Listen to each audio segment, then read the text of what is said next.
भी नहीं बनेगा। इसलिए कर्म सच्चाई से करो, श्रम से करो, विवेक से करो, अच्छे कर्म करो तो तुमको शांति मिलेगी, पड़ोसी का साथी को शांति मिलेगी। इसलिए अपना जीवन बिगाड़ना नहीं है। बिगाड़ बैठे हैं और अहंकार इतना बड़ा जीवन मुकाबले है तो आज ऐसा भाव है कि अहंकार लगा हुआ है, इसलिए तो देता है। मुसीबत तो डरे बरदा नबी के ही थपेड़ों से, मुसीबत तो डरे बरदा नबी के ही थपेड़ों से, मुकद्दर पर भरोसा करके सो जाने से क्या होगा, मुकद्दर पर हो जाने से क्या होगा, कर्म खोटे तो ईश्वर का भजन गाने से क्या होगा, कर्म खोटे तो ईश्वर का भजन गाने से क्या होगा। समय गुजरा हुआ हरगिज न वापिस हाथ आवेगा,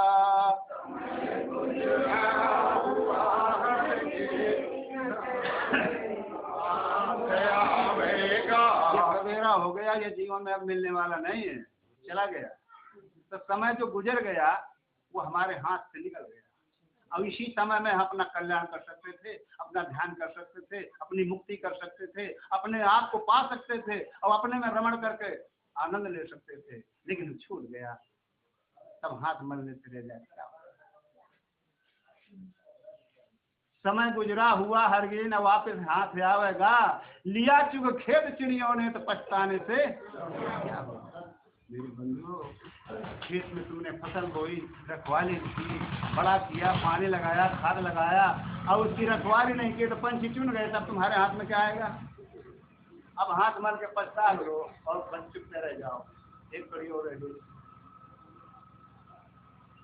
तुम मुट्ठी बांध कर आया पसारे हाथ जावेगा, तुम मुट्ठी बांध कर आया पसारे हाथ जावेगा, पथिक मालिक करोड़ों का तो कहलाने से क्या होगा, पथिक मालिक करोड़ों का तो कहलाने से क्या होगा, कर्म खोटे तो ईश्वर का भजन गाने से क्या होगा, कर्म खोटे तो ईश्वर का भजन गाने से क्या होगा, किया परहेज ना कुछ भी दवा खाने से क्या होगा,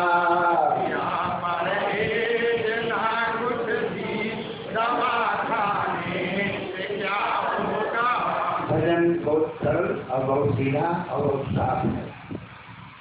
अपने कर्म खोटे हम सब जानते हैं। दूसरे से छल करना खोटा कर्म हो गया, झूठ बोलना खोटा कर्म हो गया, पराई निंदा करना खोटा कर्म हो गया। अश्लील कर्म भी होते हैं जो हम करते रहते हैं, वो ज्ञान नहीं होता है, उसको भी देखा है, अपने को भी साथी को भी। इसलिए बहुत दुख दुख दुख की कहानी अब सब अगर राम ही जाने। मेरा समय पूरा हो गया है, संचालक की बड़ी मेहरबानी हुई तो मैं पूरा भेज बाबू तुम्हें गा दिया, तो तुम्हारा भी भाग था तो शुरू हो गया, तो मेरा भी भाग था कि मैंने सुना दिया, बस अपनी वाणी पे ही विराम देता हूँ। बोलिए सदगुरुदेव, बोलिए साहेब सदगुरु की जय। अभी आप सुन रहे थे कि व्यवहारिक साफ सफाई सुंदर और सात्विक भोजन, सात्विक पेय पदार्थ, ये सभी से जीवन में सुंदर और स्वच्छता निर्मलता बढ़ती है। यदि हम जीवन को भी पवित्र बनाने के दो पहलू हैं। यदि हम व्यवहार को भी पवित्र करेंगे तभी हमारा अध्यात्म मार्ग सुस्पष्ट और सन्मार्ग सही बनेगा।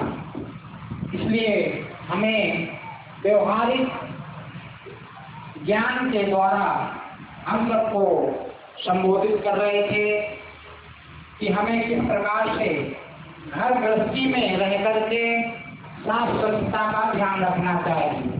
लेकिन इसी बात को यदि हम अंदर की ओर ले जाएं कि मन को हम कितना साफ सुंदर स्वच्छ बना रहे हैं, मन और तन ये दो हैं।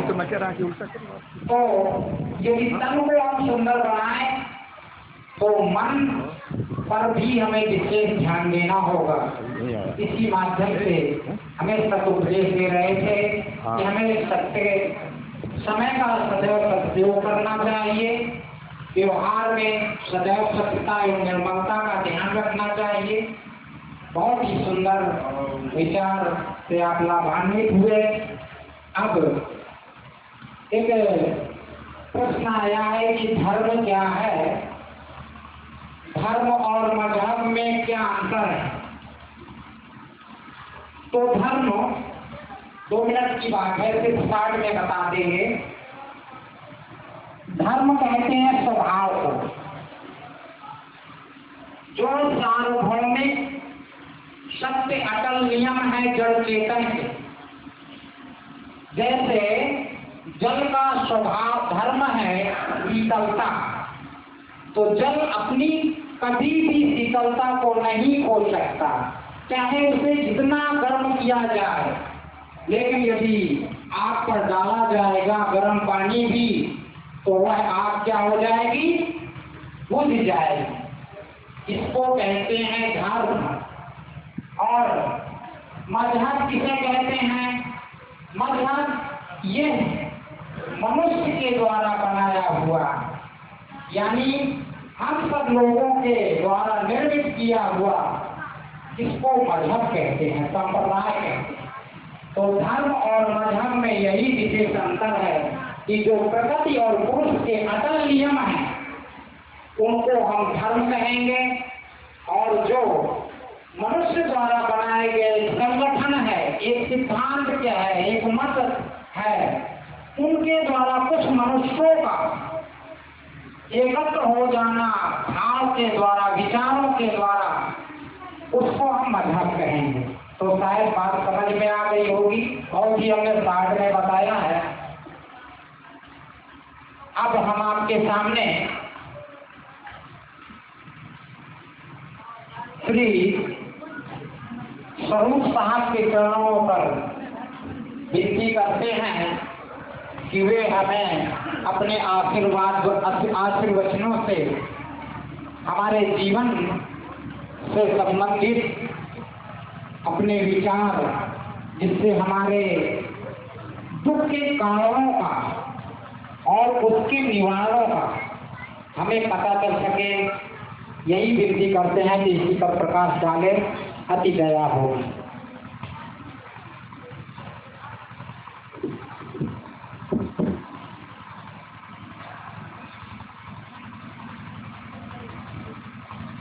बोलो सदगुरु देव की। अर्चनी बंदनी मुद मंगलमय संत समाज, सत्संग प्रेमी बंधुओं एवं श्रद्धाओं के देवियों,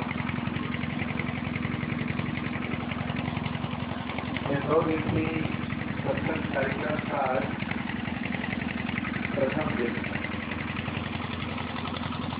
प्रथम दिन का दूसरा सत्र आप सबके बीच संपन्न हो रहा है।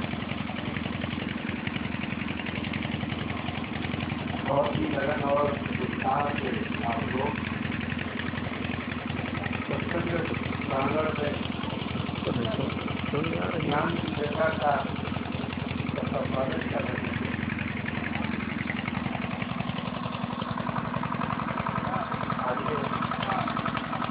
दो बातें केवल कहनी है, शुभकारी शीघ्र करना अच्छा, दो बातें केवल कहनी है। शुभ कार्य शीघ्र करना अच्छा, दुष्कर्म टले जितना टालो, और उसका सदैव टलना अच्छा, उसका सदैव टलना अच्छा। है श्रेष्ठ वही इस दुनिया में, जो नम्र भाव दिखलाता है। फल वाला स्वरूप जब फलता है, नीचे को झुकता जाता है। फल वाला स्वरूप जब फलता है, नीचे को झुकता जाता है। मैना जो मैना कहती है, वो सबके मन को भाती है। और बकरी जो मैं करती है, वो अपना गला कटाती है, वो अपना गला कटाती है। पानी पृथ्वी पर पड़ते ही मैली कीचड़ बन जाता है। और कैसे ही सच्चिदानंद जीव, कैसे ही सच्चिदानंद जीव माया में आए भुलाता है। कैसे ही सच्चिदानंद जीव माया में आए भुलाता है, माया में आए भुलाता है। बरसात के महीने में देखिए, जब पानी बरसता है तो आसमान से जितनी बूंदें गिरती है, देखिए सब शुद्ध होती है, पवित्र होती है, निर्मल होती है। जब वो पृथ्वी के संपर्क में आती है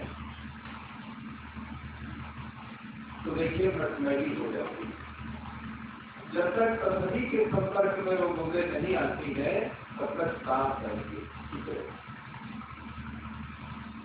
तो इसी प्रकार इस संसार में हम सबका जन्म हुआ, और जब जन्म हुआ तो हम लोग बिल्कुल शुद्ध थे।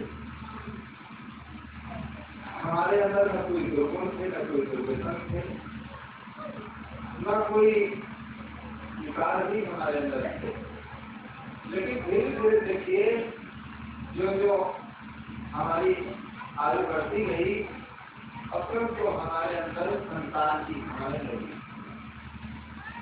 और वैसे ही हमारा जीवन जो है धीरे धीरे देखिए विकारों से, दुर्गुणों से, दुर्व्यसनों से ग्रसित हो गया। लेकिन बच्चे का जन्म होता है तो बच्चे के अंदर कोई विकार नहीं होते। बच्चे को हम ये नहीं कह सकते हैं कि ब्राह्मण है, कि वैश्य है, कि शूद्र है, कि क्षत्रिय है। लेकिन यही देखिए, उसको ब्राह्मण बना दिया जाता है, क्षत्रिय बना दिया जाता है, वैश्य बना दिया जाता है, शूद्र बना दिया जाता है। लेकिन जब बच्चे का जन्म होता है वो मानव के रूप में आता है, वो इंसान के रूप में आता है, वो इंसान होता है, और यहीं पर सब कुछ बनाया जाता है, और यहीं पर सब कुछ वो बनता है। और धीरे धीरे देखिए उसका जीवन देखिए दुर्गुणित हो जाता है।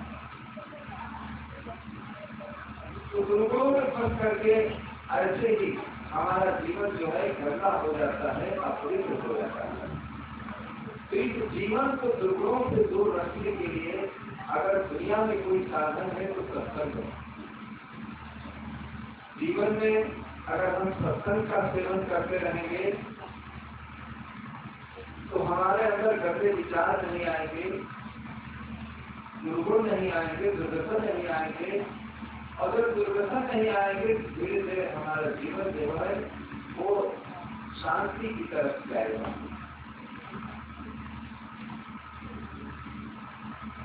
जीवन जब दुर्गुणों में फंस जाता है तो हमारा मन चंचल होता है और जिसके पास कोई विकार नहीं है तो शांति से बैठा है। एक जगह ऐसे एक सत्संग हो रहा था और उनको सिगरेट पीने की आदत थी और सत्संग तो बहुत देर काफी समय तक चला। तो बार बार उनके मन में यही करता था कि ये सत्संग कब तक होगा, ये तो बहुत बड़ी पुराना है, संत लोग छोड़ते हैं और अपनी अपनी पुराण शक्ति बहुत बड़ी होती है, अगर छोड़ देते हैं तो बंद ही करते। इतना परेशान, इतना मन उसका परेशान कर रहा था। जैसे ही सत्संग बंद हुआ वैसे सत्संग स्थल से निकला, 2-3 सिगरेट निकाल करके किया, 2-3 सिगरेट तुरंत जब निकाल करके किया तब उसके अंदर से आवाज क्या निकली, आप मुझे शांति, जो कि बहुत आदत उसको पता है। देखिए गंदी आदतें ही मनुष्य को परेशान करती है। सत्संग में इसीलिए जाया जाता है कि कोई भी आदत अपने जीवन में न बनाओ। तो कोई आदत अपने जीवन में बनाओगे वो आदत तुम्हें परेशान करेगी और आदत तुम्हें दुख देगी और आदत के कारण ही देखिए आज मनुष्य परेशान है। अब कोई न कोई आदत हम अपने जीवन में बना लेते हैं। अगर आदत बना लेंगे तो आदत के बिना वो चीज जब नहीं मिलेगी तो बेचैनी होगी, आपको परेशानी होगी, टेंशन आ जाएगी दिमाग में। इसलिए कोई गंदी आदत ना बनाना ही भजन। प्रभु कबीर साहब ने कहा है कि आदत गलत सुधार लो, आदत गलत सुधार लो, बस होगा ना भजन और मन की तरंग मार लो, मन की तरंग मार लो, बस होगा ना भजन,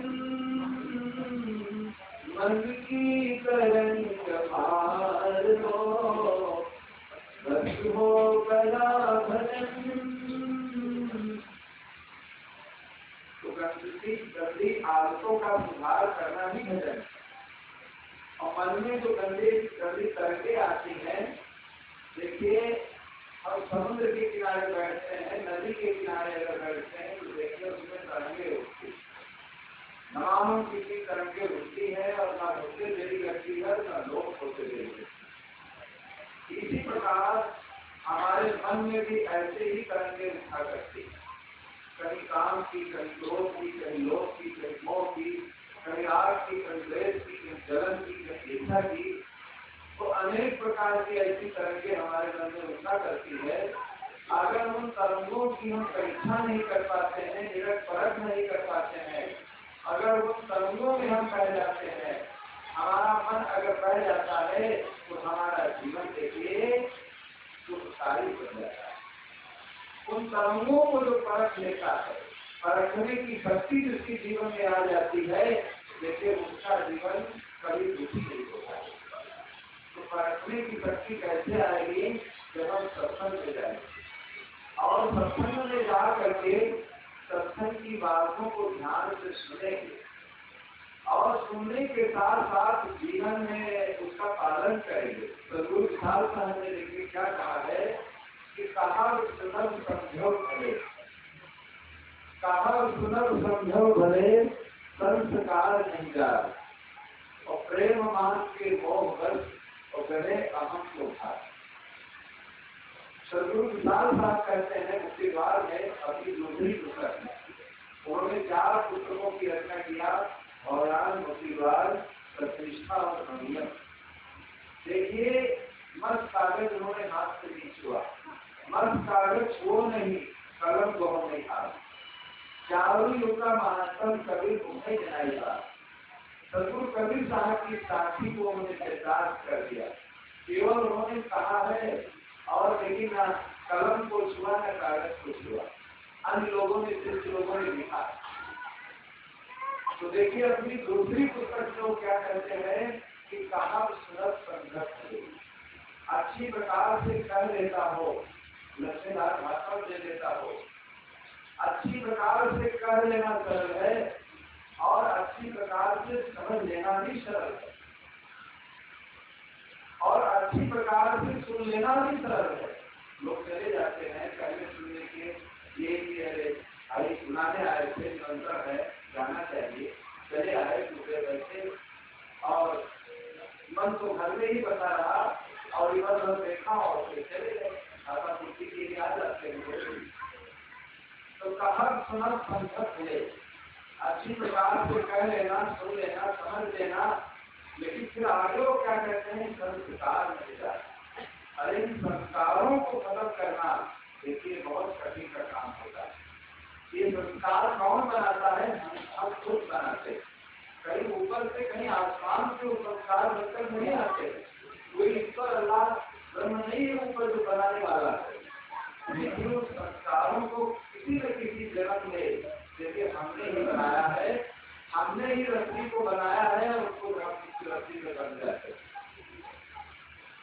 तो संस्कारों को जो परख लेता है, संस्कारों के जाल को जो समझ लेता है और जो जन्म जन्मांतर के संस्कार हमारे पीछे लगे हुए हैं, देखिए आदमी यही कहता है महाराज कि हम क्या करें, हमारा मन नहीं मानता, हमारी आदत नहीं मानती, हमारे संस्कार जो है हमको मनाते हैं, भटकाते हैं। इस संसार में हम अच्छे अच्छे देखे बैठे हैं, अगर गंदे संस्कार हमारे अंदर है तो सत्संग से उठते ही देखिए गंदा काम हम शुरू कर देते।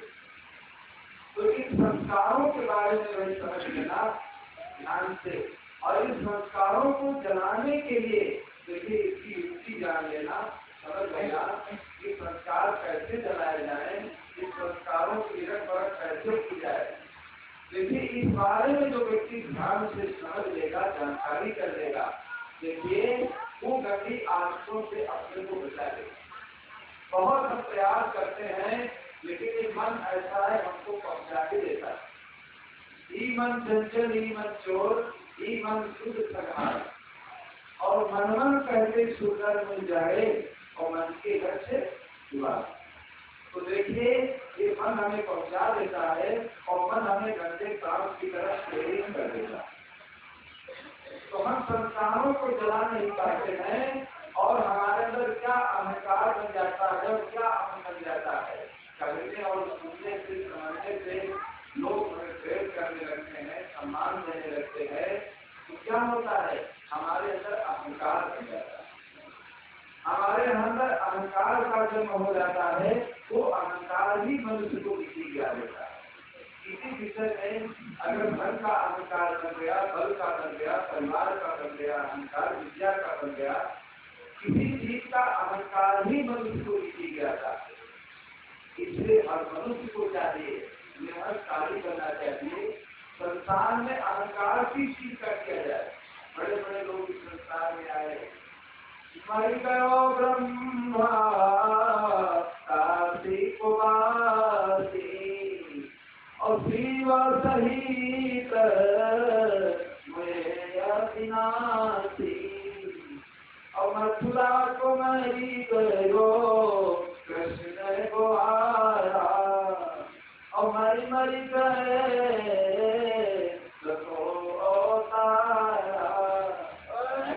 कभी देखिए बहुत अच्छे अच्छे प्रमाण देते हैं जो लोग प्रसिद्ध लोग हैं, उनका प्रमाण लेकर के देखिए समाज को बनाने के लिए वो कोशिश करते हैं कि हम लोग कैसे अच्छे मार्ग की तरफ आ जाए, हमारी आत्मा कैसे निर्मल हो जाए, कैसे पवित्र हो जाए।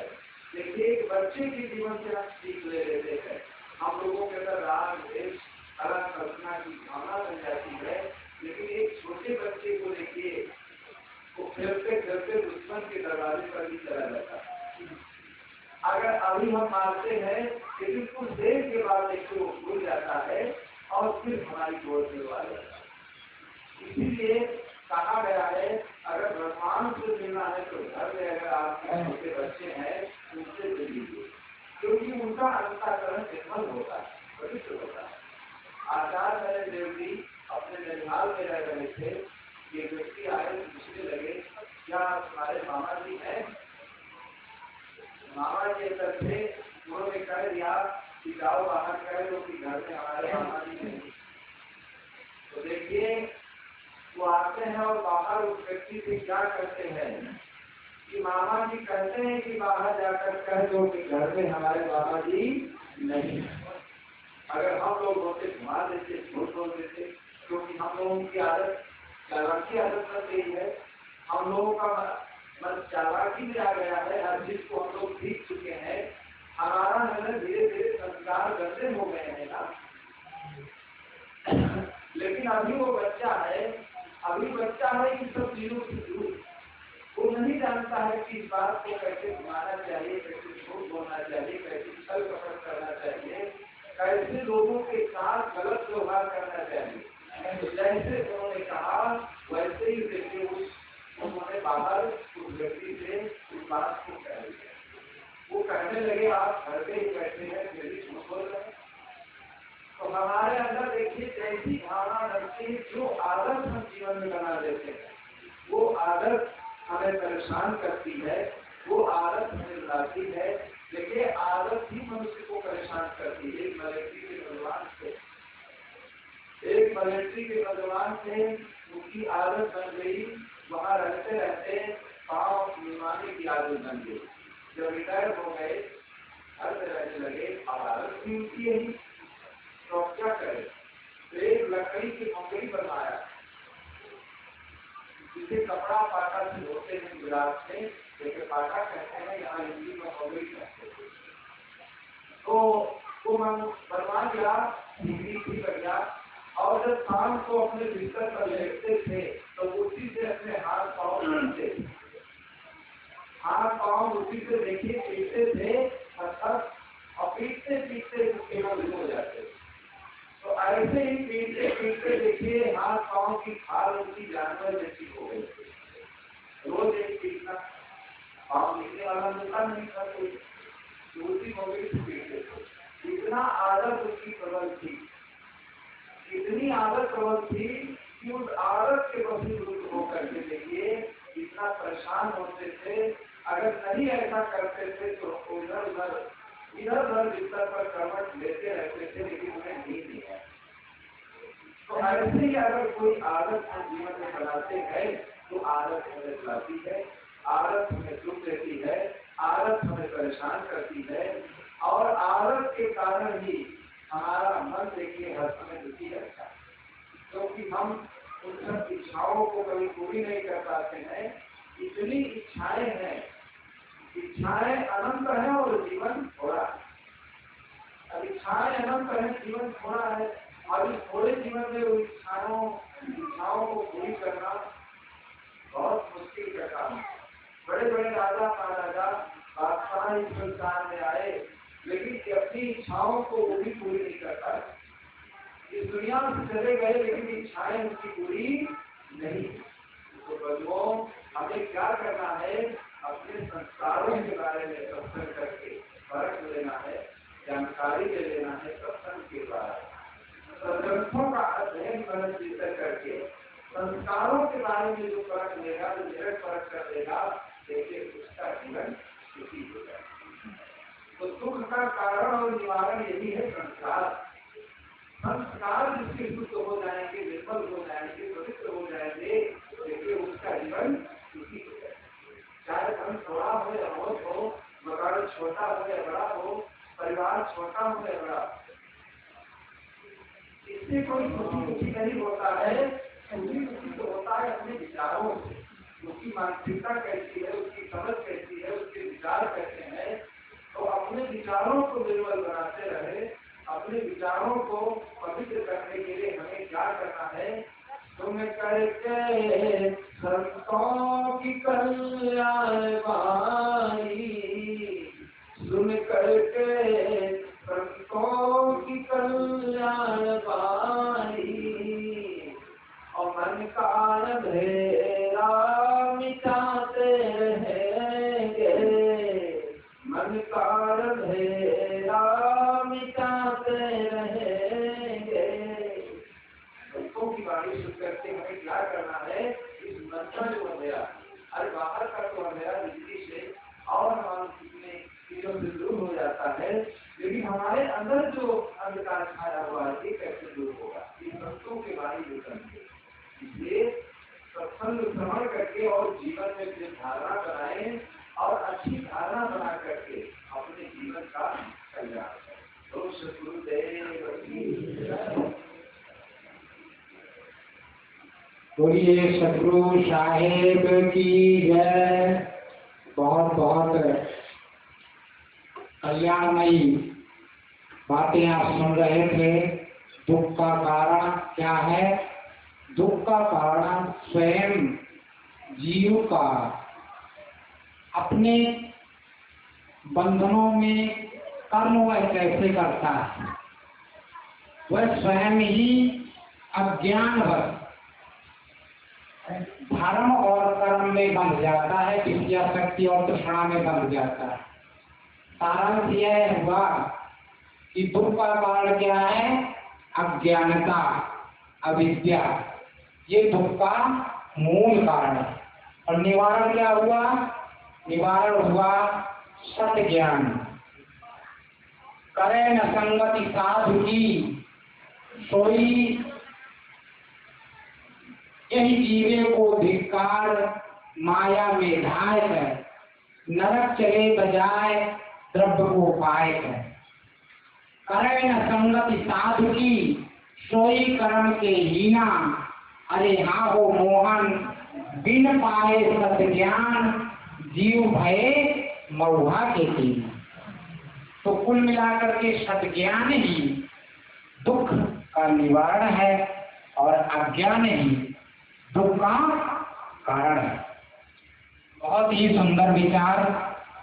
और अब जो भी संत महापुरुष स्टेज पर नहीं है, कृपया पावन चरणों पर विनती है कि वो भी आसीन हो मंच पर। और आगे पीछे का जो क्रम है वो हम समझ लिए हैं, इसलिए आप आए और जैसा आप चाहेंगे वैसा हम करेंगे। अब आपके सामने श्री अमृत साहेब जी के पावन चरणों पर हम विनती करते हैं कि अपने विचारों से हमें लाभान्वित करें। और एक विनती है कि यहाँ लोग कहते हैं स्वरूप क्या है, स्वरूप क्या है, तो इस बारे में थोड़ा सा प्रकाश भी डाल देंगे तो अति महान दया होगी। वो कहते हैं कि ईश्वर, तो हम समझ गए कि ईश्वर अवतार ये सब कुछ, लेकिन स्वरूप ही नहीं समझ पा रहे हैं। स्वरूप आप किसे कहते हैं? तो इस पर थोड़ा सा प्रकाश डालें, या आप पद या प्रवचन के माध्यम से जो भी आप कहना चाहें हम सबको लाभान्वित करें। बहुत बहुत दया होगी।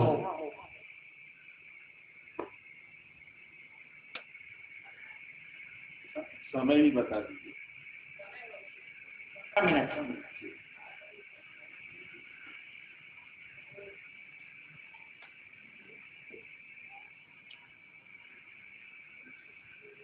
बोलिए सद्गुरुदेव की जय, संत समाज की जय, भक्त समाज की जय, सद्गुरु कबीर साहेब की जय।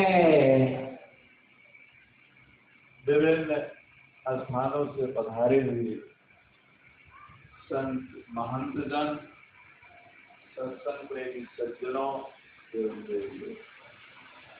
अभी आप अनेक साहिबलों के विचार संचालक महोदय की ओर से देखने मिलेगा। अभी आप स्वरूप के बारे में जानने के लिए स्वरूप किसे कहते हैं, इसी को जानना है, इसी का ज्ञान करना हमारे हमारे जीवन हो गई। हम दुनिया में अनेक चीजों को जानते हैं, भगवान को जानने का प्रयास करते हैं कि भगवान कैसे मिलेगा और भगवान मिलने से क्या फायदा। स्वर्ग को समझना चाहते हैं, स्वर्ग में जाने के लिए प्रयास करते हैं, नरक से दूर रहना चाहते हैं। इसके अलावा अपना स्वरूप क्या है? स्वरूप कभी चाहे बहुत ही प्रसिद्ध है, आपन को आपुन दिसो। जैसे स्वान आंत मंदिर में भारत में इस पर में बताते हैं कि जीव अपने आप को भूल गए। एक होता है रूप और दूसरा होता है स्वरूप। रूप माने पदार्थ जो हम नंगी आंखों से देखते हैं। नंगी आंखों का मतलब है आंखें स्वस्थ है, आंखों पर किसी प्रकार का चश्मा नहीं है, वो आंखों से दिखाई देता है। चश्मा लगा कर भी देखते हैं, दूरबीन से देखते हैं, दूरबीन से देखते हैं, ये सब क्या दिखाई देता है? पदार्थ। इन आंखों से जो दिखाई देता है ये रूप कहलाता है और ये रूप बदलता रहता है। आप एक छोटे से शिशु को देखेंगे, उसका चेहरा कुछ और है और जब वो बड़ा हो जाएगा कुछ और हो जाएगा, चेहरा जवान हो जाएगा कुछ और चेहरा हो जाएगा, बूढ़ा हो जाएगा कुछ और चेहरा हो जाएगा। ये बदलता रहता है। रूप जो है वो बदलता रहता है और स्वरूप क्या है? जिसके द्वारा हम देख रहे हैं, जिसके द्वारा हम जान रहे हैं, जिसके द्वारा हम समझ रहे हैं, वो स्वरूप है और वो कभी बदलता नहीं। वही देखने वाला है। निज स्वरूप जाने सोई ज्ञानी, मूर्ख किम जो देहा अभिमानी।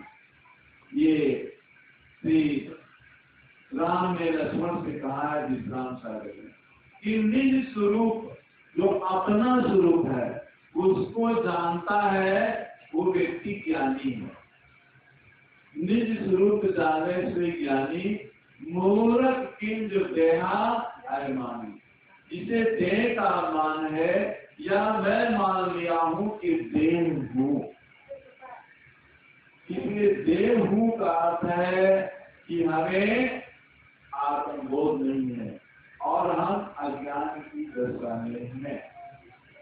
इसलिए ये क्या है? रूप है। रूप और स्वरूप के लिए अंतर है कि स्वरूप कभी बदलता नहीं और स्वरूप को जानने वाला व्यक्ति ज्ञानी होता है और रूप बदलता रहता है और रूप को जानने वाला आध्यात्मिक दृष्टि अज्ञानी है, पर वो क्या? वैज्ञानिक। वैज्ञानिक जो होता है किसी वस्तु का अध्ययन करता है, अध्ययन करके वो वस्तु समाज को देता है, वो कहलाता है वैज्ञानिक। और ज्ञानी कौन कहलाता है? जो ज्ञान करने वाला है, जो सभी चीजों को जानने वाला है, वो ज्ञानी है। इसलिए कभी साहब कहते हैं कि ज्ञानी हाँ खोजी हुए तुरंत मिल जाओ एक पल की तलाश।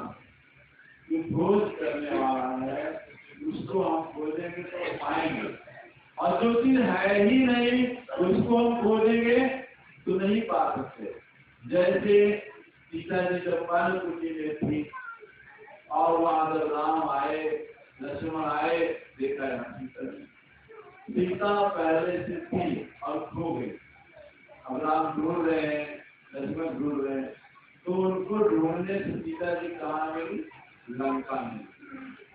जो वक्त होती है, जो व्यक्ति होता है वो यहाँ नहीं है तो कहीं न कहीं मिलता है, लेकिन जो चीज है ही नहीं उसको आप कभी पा नहीं सकते हैं। क्योंकि जीवन में नहीं पा सकते हैं तो अगले जीवन में भी नहीं पाएंगे। इसलिए वर्तमान में यदि हम जीवन भर किसी चीज को पाना चाहे तो नहीं पा सकते हैं, तो क्या उम्मीद है कि वो अगले जन्म में हम पाएंगे? इसलिए हमें समझना क्या है, जानना क्या है। बाहरी शक्ल सूरत से कोई अच्छा हो सकता है, नहीं भी अच्छा हो सकता है। देखो उदाहरण आप सुनते हैं, अष्टावक्र बाहरी अंगों से शरीर से टेढ़े रहे थे, लेकिन जनक को उपदेश देने में, ज्ञान देने में चारक का अपना सुनते हैं, जिसको काला कोटा समझते थे। राजा धनानंद ने हटा दिया था, उसने उनकी सिंहासन को, उसकी सत्ता को चुनौती दी। सुकरात थे पाश्चात्य देशों में, वो कैसे थे? उनका चेहरा पे अच्छा, क्योंकि उन्होंने जो किया, आज उनके विचार इस दुनिया में याद किए जाते हैं।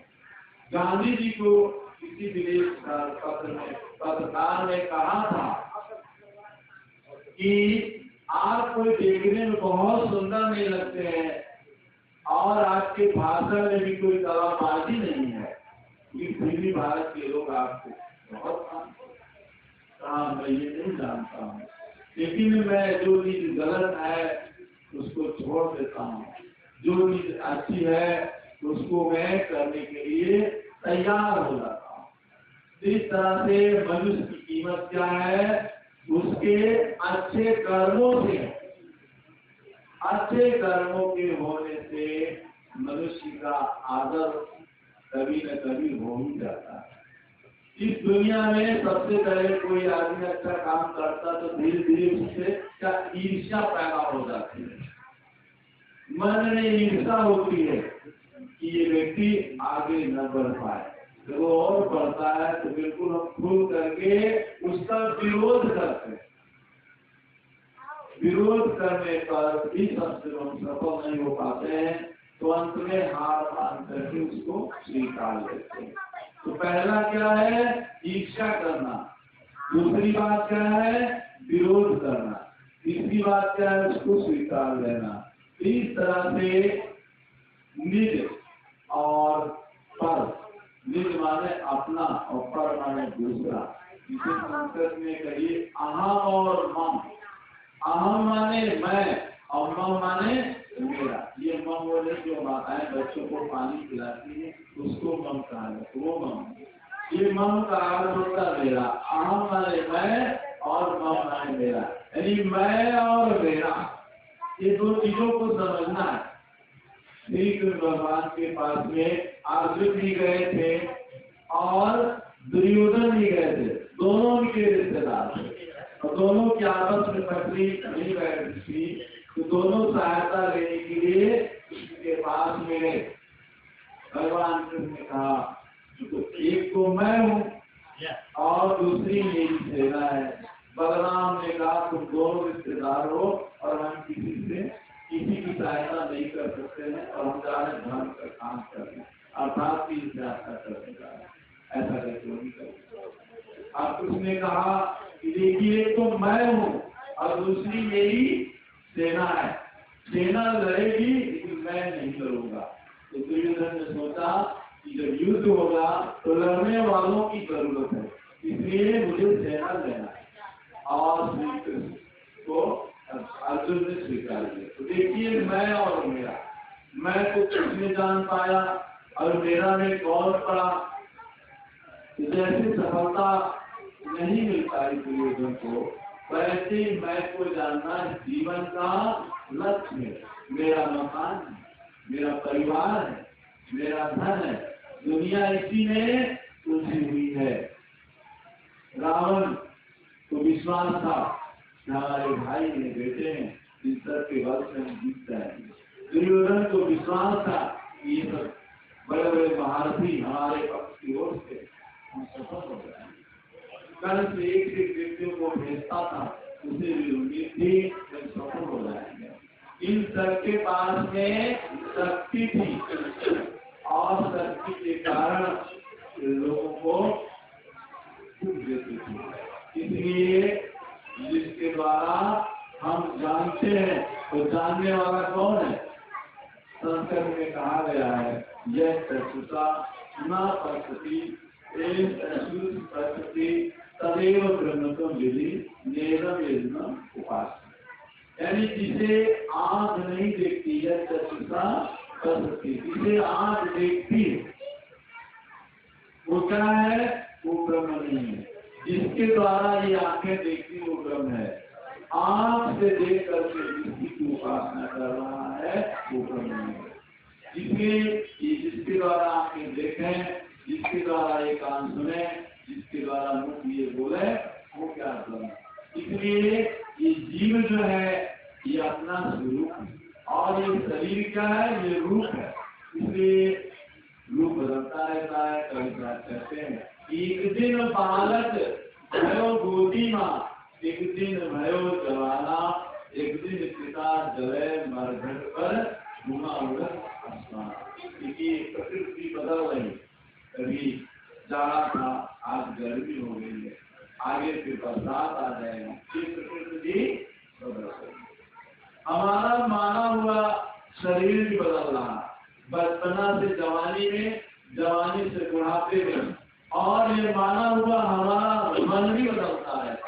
सुबह कुछ सोचते हैं, बिस्तर पर जाते हैं कुछ सोचते हैं, और सवेरे जब जगते हैं तो क्या है, सोचते कि इतना क्यों सोच गया।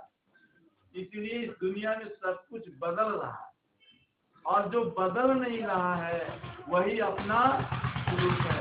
तो बदल क्या नहीं रहा है, ये जीव नहीं बदलता है। दुनिया में देखिए ध्रुव तारा भी अपने स्थान पर है, जिसको मानते हैं कि सूरज को मानते हैं वो भी चलता रहता है। तो हर चीज इस दुनिया में सब चीज बदलता रहता है, चाहे वो सूर्य हो, चाहे वो ध्रुव तारा हो, चाहे दुनिया की कोई भी चीज हो, सब चीज परिवर्तनशील है, सब चीज बदलने वाली है। और जो बदलने वाला नहीं है वो क्या है, वो जीव है। इसीलिए वो बचपन की बात जानता है, जवानी की बात जानता है, क्योंकि जानने वाला वही है। इसलिए हमारा स्वरूप क्या है, जो कभी बदलता नहीं है, कभी छूटता नहीं है, उसी के द्वारा हम सब कुछ जान रहे हैं। यदि वो न रहे तो हम उठ नहीं पाएंगे, बैठ नहीं पाएंगे, देख नहीं पाएंगे, खा नहीं पाएंगे, कुछ भी जो जीवन की क्रियाएं हैं नहीं हो पाएंगी। इसीलिए कहा है कि यदि तुम कहो जीव कैसा कहाँ है, नहीं देख पाता स्वयं कह रहा है। क्योंकि आंख से हम सारे संसार को देखते हैं, क्या आंख को देख सकते हैं? आंखें में देख लेंगे, पानी में देख लेंगे, आप दर्पण में देख लेंगे, तो वो क्या देखेंगे? वो तो प्रतिबिंब देखेंगे। वो भी क्या है, प्रतिबिंब देखेंगे। इसलिए आंख से हम सब कुछ देखते हैं, और अपनी आंख, दोनों आंखों को निकाल कर हथेली पर रख लें तो क्या देख पाएंगे? आंख सबको देखती है, वो कभी देखी नहीं जा सकती है, उसमें देखने का गुण है। इसलिए रूप क्या है, रूप जो हम आंख से देख लेते हैं वो सब रूप है, और स्वरूप क्या है, जो देखने वाला है वो स्वरूप है। इसलिए उसका ज्ञान रखने वाला व्यक्ति ही ज्ञानी है। इसलिए संत महात्मा जो होते हैं वो शरीर के रहने वाला, जो शरीर में रहने वाला है उसको जानने का प्रयास करते हैं। देखिए डॉक्टर जो होता है ना, सोचता है किसी के शरीर में खून कम है तो खून डाल देता है, हड्डी खराब तो हड्डी डाल देता है, त्वचा गड़बड़ तो दूसरे की त्वचा डाल देता, सब चीज का परिवर्तन कर लेता, सुधार देता है। लेकिन जीव निकल गया है तो क्या डाल सकता है? उसका ज्ञान क्या है, शरीर का ज्ञान है, और शरीर से ऊपर का ज्ञान क्या है, जिसके द्वारा शरीर चल रहा है, वो है चेतन, और उसका ज्ञानी संत गुरुजन करते हैं। इसीलिए महान है। दार्शनिक बहुत महीन से महीन बात कर देगा कि उसका आचरण जरूरी नहीं है, लेकिन संत जो होता है उसका जो ज्ञान है उस जीवन में उतारता है, इसीलिए पूजनीय होता है। मैं इतना कह करके अपनी वाणी को विराम देता हूँ। बोलिए सदगुरुदेव की जय, संत समाज की जय, भक्त समाज की जय, सद्गुरु कबीर साहिब की जय। साहिब बहुत बहुत धन्यवाद। बोलिए सद्गुरु कितने ही सुंदर शब्दों में बताया कि रूप परिवर्तनशील है और स्वरूप अपरिवर्तनशील है। जिसके द्वारा देखा सुना जाना जाता है 5 ज्ञानेंद्रियों के द्वारा, वह दृष्टा, चेतन, जीव, कुछ भी कहिए, नाम अलग अलग कहिए, जो दृश्य को देखने वाला है दृष्टा, वह सदा साक्षी। उसका गुण क्या है? गुण है ज्ञान स्वरूप। उसका स्वभाव क्या है? चैतन्य। और उसका धर्म क्या है? सदा शांत, एकरस, अजर, अमर, असंग, अविनाशी। तो इस प्रकार हमने समझा कि स्वरूप दृष्टा है, यानी उसे पुरुष कहते हैं, और जो जड़ है वो प्रकृति है। प्रकृति परिवर्तनशील है और पुरुष अपरिवर्तनशील है। वह ध्रुव है तो प्रकृति परिण। इस प्रकार से बहुत ही सुंदर विचार समझ कर रहे थे। अब आपके सामने श्री कबीर